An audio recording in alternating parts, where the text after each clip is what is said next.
My name is Lynn Davis. I go by Lynn, and I'm the Admin Service Director for the tribe, and I oversee Vital Stat Department, which we oversee the referendums that are done by Tribal Council.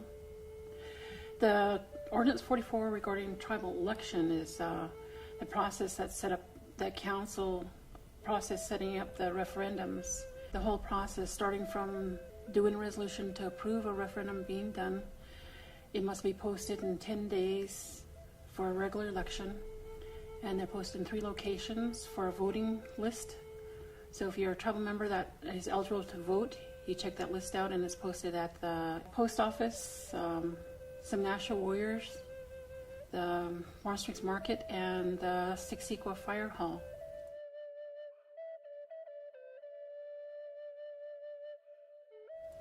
A member that wants to vote has to be on that list at least 60 days prior to a vote. So if you want to change your voting location, you need to come in and fill out paperwork to change, and that has to be done 60 days prior to election.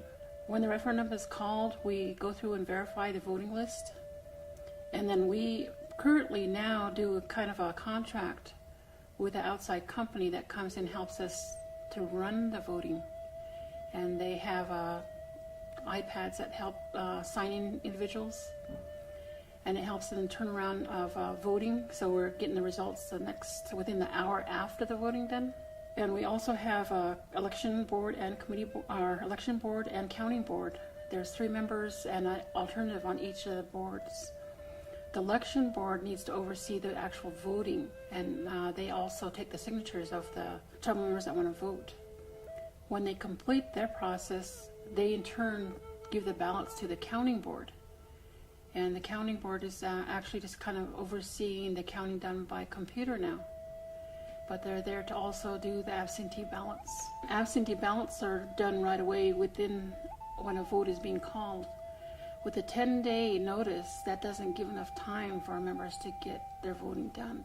It takes about 30 to 45 days for outgoing absentee ballots to get mailed out and returned in time for the voting referendum date. Once that's done, the absentee ballots come in, and the counting board counts those and adds them to the computerized listing. And like I stated, it helps in the turnaround time. And this is for any election.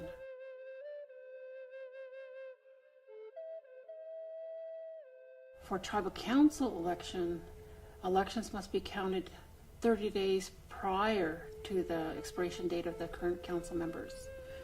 So again, the referendum has to be called, but in order to get names, they have to do nominations from each district. So you're looking at some Nashua District, Agency District, and Siksika District. They have to call formal meetings and have nominations taking place to accept names of nominees for running for tribal council. Then again, the voting goes through, and counts are done by the election and counting board, and then final review is done with tribal council the next business day.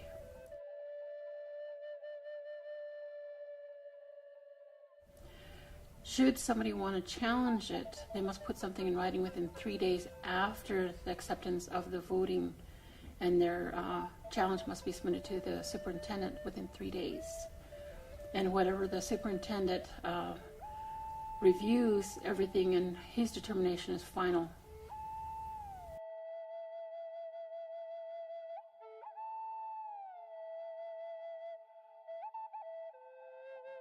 The voting age right now is 21 and older for a tribal election.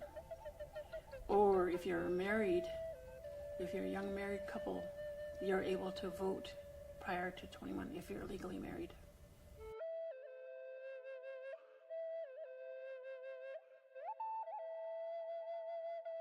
One of the things that you need to make sure and verify, what is your current mailing address?